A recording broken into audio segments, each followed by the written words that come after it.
తాగే టీలో టెట్లీ, వేసుకునే బట్టల్లో వెస్ట్ సైడ్. వెళ్ళాలంటే ఇండికా, ఎదగాలంటే టెక్నాలజీ. నిర్మించాలంటే స్టీల్, ఎగరాలనుకుంటే ఎయిర్ ఇండియా.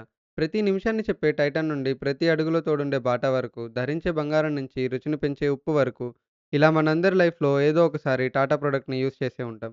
ఇలాంటి గొప్ప సామ్రాజ్యం మొదలవటానికి ఒక వ్యక్తి ఆలోచన, కృషితో కూడిన సంకల్పమే కారణం. అతనే జంషెడ్జీ టాటా. అతని మొదటి అడుగు టెక్స్టైల్ ఇండస్ట్రీతో మొదలై నేడు టాటా గ్రూప్‌గా మారింది. అలాంటి అడుగుని ఆకాశమంత చేసింది రతన్ టాటా గారు. జంషెడ్జీ టాటా గారికి ముగ్గురు పిల్లలు. దొరాబ్జీ టాటా, రతన్‌జీ టాటా, దున్‌భాయ్ టాటా. ఆయన లెగసీని కంటిన్యూ చేసింది దొరాబ్జీ టాటా. రతన్‌జీ టాటా గారికి పిల్లలు లేకపోవడంతో నవెల్ టాటా గారిని అడాప్ట్ చేసుకున్నారు. అలా అడాప్ట్ చేసుకున్న నవెల్ టాటా గారికి, మొదట పెళ్లి చేసుకున్న సూని టాటా గారికి పుట్టిన పెద్ద కొడుకే రతన్ టాటా గారు. రతన్ టాటా గారు 28 డిసెంబర్ 1937న బాంబేలో జన్మించారు. ఆయన మదర్ టంగ్ గుజరాతీ. ఆయన చిన్నతనంలోనే పేరెంట్స్ విడిపోయారు. అప్పటినుంచి వాళ్ళ నాన్నమ్మ నవాజ్‌భాయ్ టాటా గారే పెంచారు. మొదట్లో ఆయన బాంబేలో చదువుకునేవారు. దాని తర్వాత హైర్ స్టడీస్ కోసం యూఎస్ఏ వెళ్లారు. అక్కడ ఆయన కార్నెల్ యూనివర్సిటీలో architecture and structural engineering complete చేశారు. గ్రాడ్యుయేషన్ కంప్లీట్ అయిన తర్వాత అక్కడే ఆర్కిటెక్ట్‌గా పనిచేసేవారు. అలా చేసే టైంలో ఆయన ప్రేమించిన అమ్మాయితో లాస్ ఏంజల్స్‌లో సెటిల్ అయిపోదాం అనుకున్నారు. కానీ 1962లో వాళ్ళ నాన్నమ్మ గారి అనారోగ్యం కారణంగా ఆయన ఇండియా తిరిగి రావాల్సొచ్చింది.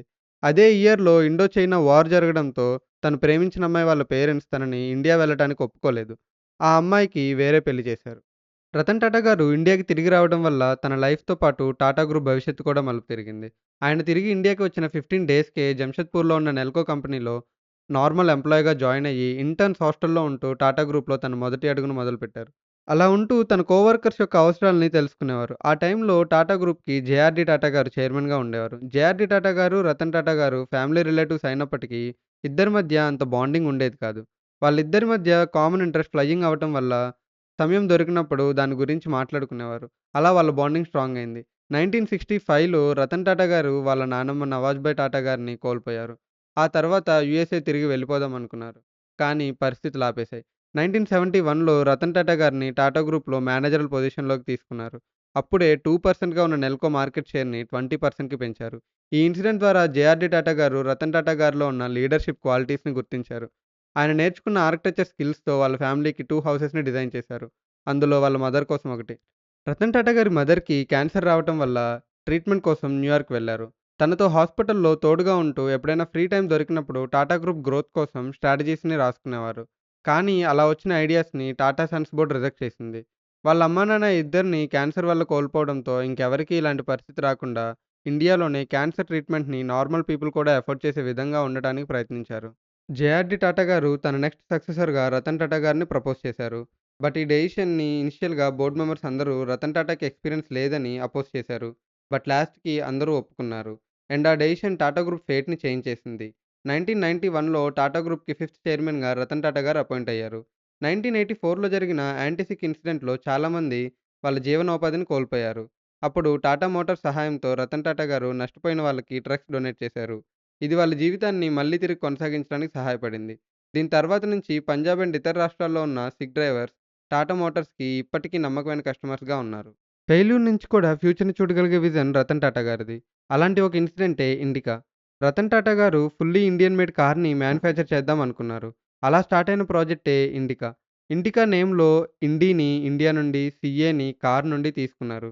Which represents Indian car. 1998లో ఇండికా కార్‌ని మార్కెట్‌లో రిలీజ్ చేశారు.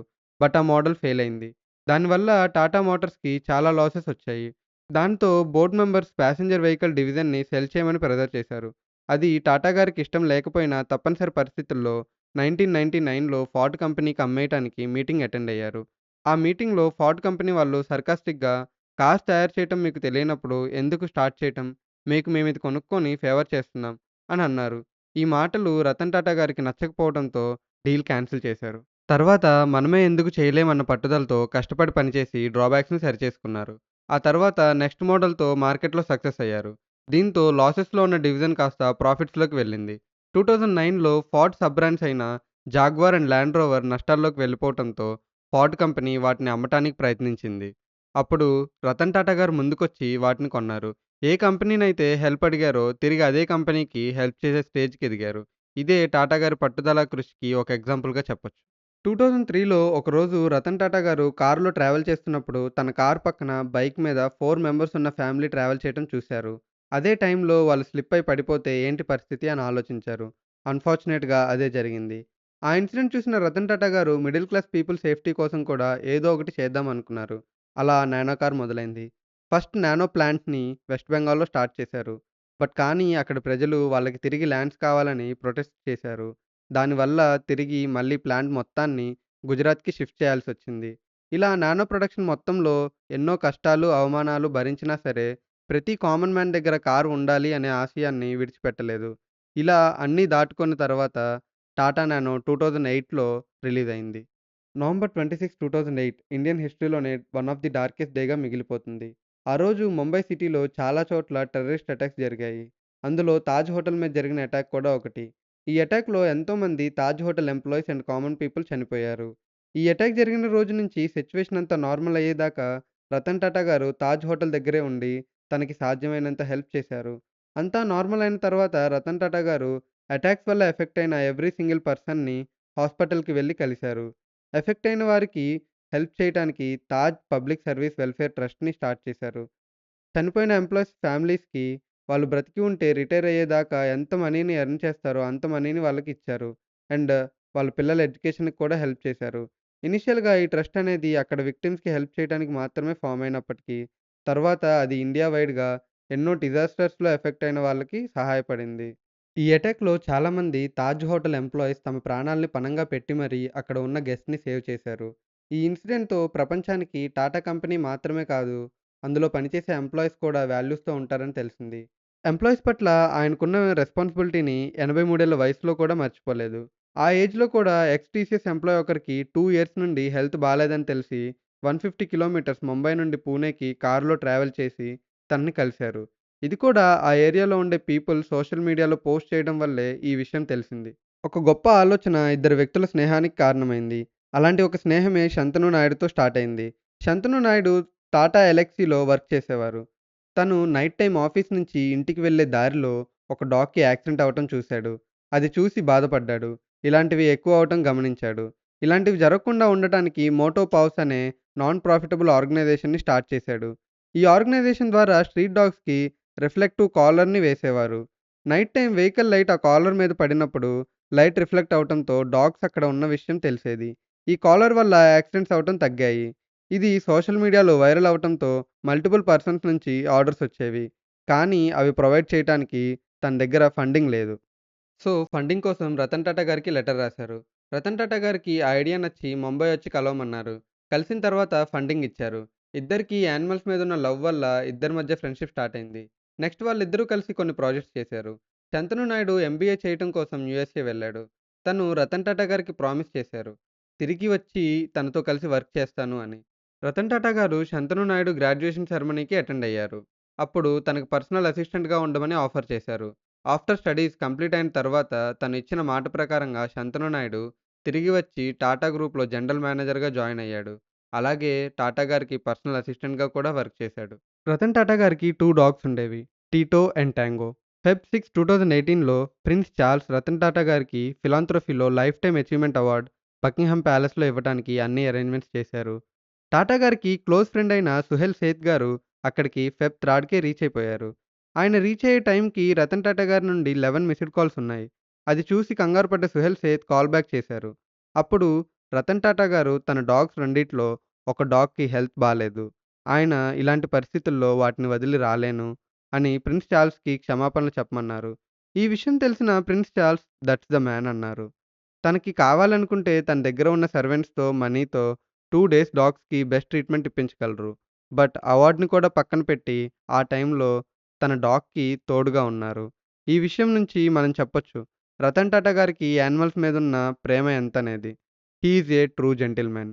రతన్ టాటా గారు గోవా ట్రిప్‌కి వెళ్ళినప్పుడు అక్కడ ఒక స్ట్రీట్ డాగ్ తనని ఫాలో అయింది. ఆ స్ట్రీట్ డాగ్‌ని చూసి రతన్ టాటా గారు అడాప్ట్ చేసుకొని దానికి గోవా అని పేరు పెట్టారు.